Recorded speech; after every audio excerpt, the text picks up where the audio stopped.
Ayan sir, এসব কি চলছে? অয়নের দিকে ঘুরে শান্তনু জিজ্ঞেস করল। স্যার, এই কথা শুনে ওখানকার সবাই অবাক হয়ে গেল। অয়ন কে, যে কারণে শান্তনু ওকে স্যার বলে ডাকছে?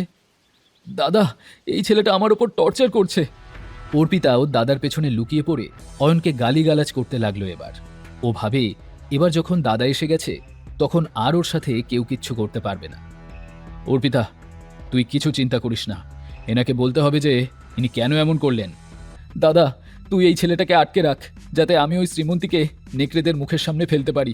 তুই জানিস তো আমি শ্রীমন্তীকে কতটা ঘেন্না করি। এবার শ্রীমন্তীর ওপর ওকে বদলা নিতেই হবে, আর সেই বদলা হলো শ্রীমন্তীর মৃত্যু।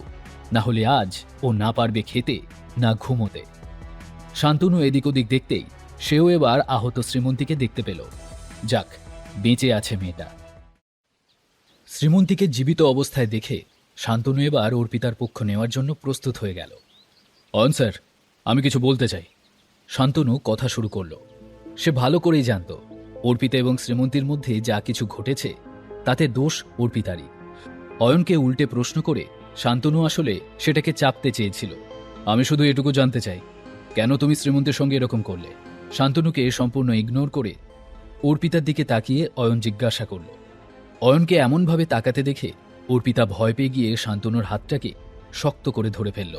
কিন্তু যেহেতু তার দাদা তার সঙ্গে ছিল, তাই সে আত্মবিশ্বাসের সঙ্গে বলল, এই শ্রীমন্তীটা নিজেকে খুব স্মার্ট মনে করে। ও আমার স্বামীর সাথে ফ্লার্ট করছিল, শুধু তাই নয়, ওর সঙ্গে থাকার জন্য টাকাও চাইছিল। তাহলে আমি ওকে উচিত শিক্ষা না দিয়ে কি থাকতে পারি? তোমার কি এই কথাটা বিশ্বাস হচ্ছে? অয়ন এবার শান্তনুর দিকে তাকিয়ে বলল। শান্তনু জানত যে অয়ন ফার্ম হাউসের সবথেকে বড় শেয়ার হোল্ডার। তার মানে তার কাছে প্রচুর টাকার নিশ্চয়ই আছে। আর শ্রীমন্তীরও কিছু ব্যক্তিগত সম্পত্তি তো থাকারই কথা।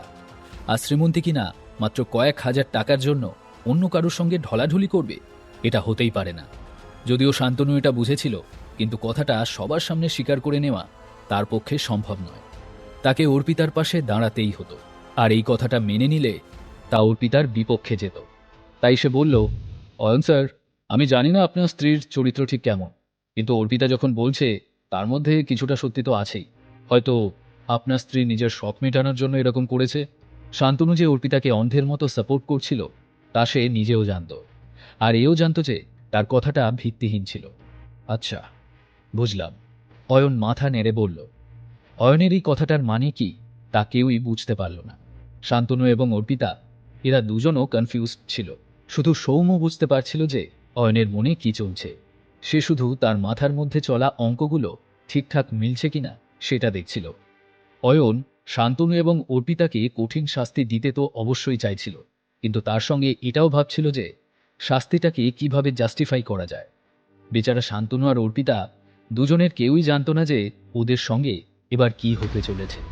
অর্পিতা তবুও ভুল করেছিল, কিন্তু শান্তনু শুধু অর্পিতার পাশে থাকতে গিয়েই নিজের পায়ে নিজে কুড়ুল মেরে বসেছে।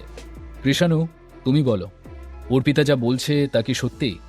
সত্যিই কি অয়ন স্যারের স্ত্রী তোমার কাছ থেকে টাকা চেয়েছিল? শান্তনুর চোখেও ভয় দেখা যাচ্ছিল। এবার সেও বুঝে গিয়েছিল যে অয়ন আসলে কি ভাবছে, তাই সে কৃষাণুকেও এর মধ্যে টেনে আনলো এবার। আর কৃষাণুও সঙ্গে সঙ্গে মাথা নেড়ে হ্যাঁ বলল। হ্যাঁ, সত্যি কথা। শ্রীমন্তী, মানে এনার স্ত্রী আমার কাছে এসে ফ্লার্ট করার চেষ্টা করছিল, আর তারপর ও আমাকে বলল যে আমি ওকে টাকা দিলে ও আমার সঙ্গে থাকবে। কৃষাণু বিশ্বাস? ও লিস্টে এবার অয়ন এই কৃষাণুকেও যোগ করে নিল। কৃষাণুর উত্তর শুনে শান্তনু সন্তুষ্ট হল। অয়ন স্যার, ব্যাপারটা এখন পরিষ্কার। অর্পিতা শ্রীমন্তীকে নেকড়েদের সামনে ছেড়ে দিয়েছিল কারণ আপনার স্ত্রী আমার বোনের স্বামীর ওপর নজর দিয়েছিল। আমি স্বীকার করছি যে অর্পিতা কাজটা ঠিক করেনি, কিন্তু আপনার স্ত্রীরও ভুল হয়েছে। আচ্ছা, তারপর? অয়ন জিজ্ঞাসা করল। তারপর? তারপর আবার কি? আপনি তো অর্পিতাকে ইতিমধ্যেই ভয় দেখিয়ে দিয়েছেন, তার মানে তো হিসেব মিটে গেছে। আর আপনার স্ত্রীর আঘাতের চিকিৎসার জন্য আমি 1 লাখ টাকা দিয়ে দেব। শান্তনু বলল। এটা শুনে ওখানে অনেকের চোখ বড় হয়ে গেল। শ্রীমন্তীর চিকিৎসা তো কয়েক হাজারেই হয়ে যেত, সেখানে 1 লাখ টাকা দেওয়ার কথা বলছে শান্তনু। কি বলছিস দাদা, এদের এমনি ছেড়ে দিবি? এই কথাটা শুনে অর্পিতার খুব রাগ হলো। আর তার এত অপমান হওয়ার পর সেই শ্রীমন্তী আর অয়নকে এত সহজে ছেড়ে দিতে চাইছিল না। তার উপর আবার ওর দাদা শ্রীমন্তীর চিকিৎসার জন্য টাকা দেওয়ার কথাও বলছে।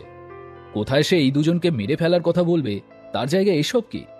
অর্পিতা, অয়ন স্যার আমার বন্ধু, আমাকে সিদ্ধান্ত নিতে দে। আমি ওদের সঙ্গে খারাপ কিছু করতে পারবো না, শান্তনু বলল। সৌম্য এসব শুনে হতাশায় মাথা নাড়াল। সে বুঝতে পারছিল না যে সে কি বলবে। শান্তনু বোকার মতো অয়নের কাছে ক্ষমা চাওয়ার বদলে উল্টে তাকে অ্যাটিটিউড দেখাচ্ছিল। আর আশ্চর্য ব্যাপার যে অয়ন এত কিছুর পর এখনও চুপ ছিল। কিন্তু দাদা, অর্পিতা এই ব্যাপারটাতে মোটেও সহমত ছিল না। তার ইগো হার্ট হয়েছে। এত লোকের সামনে অয়ন তাকে অপমান করেছে, এটা সে কি করে মেনে নেয়? অর্পিতা, তোকে ব্যাপারটা বুঝতে হবে। শান্তনু অর্পিতাকে কথা শেষ করতে না দিয়েই মাঝখানে থামিয়ে দিল। অয়ন ফার্ম হাউসের সবচেয়ে বড় শেয়ার হোল্ডার, তাই সেও অয়নের সঙ্গে খুব বেশি ঝামেলা করতে চায়নি। ঠিক আছে, মুখে বললেও অর্পিতার মুখ দেখেই বোঝা যাচ্ছিল যে ও খুশি না।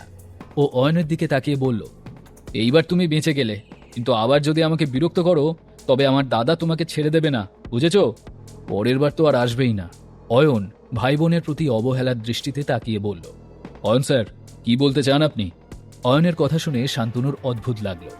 প্রথমত, সে অর্পিতাকে বিরক্ত করার জন্য অয়নকে কোনো শাস্তি না দিয়েই ছেড়ে দিচ্ছে, আর অয়ন তার সাথে এভাবে কথা বলছে। শুনতে থাকুন এই গল্পটি শুধুমাত্র পকেট এফএমে। লিঙ্কটি রয়েছে ডেসক্রিপশনে।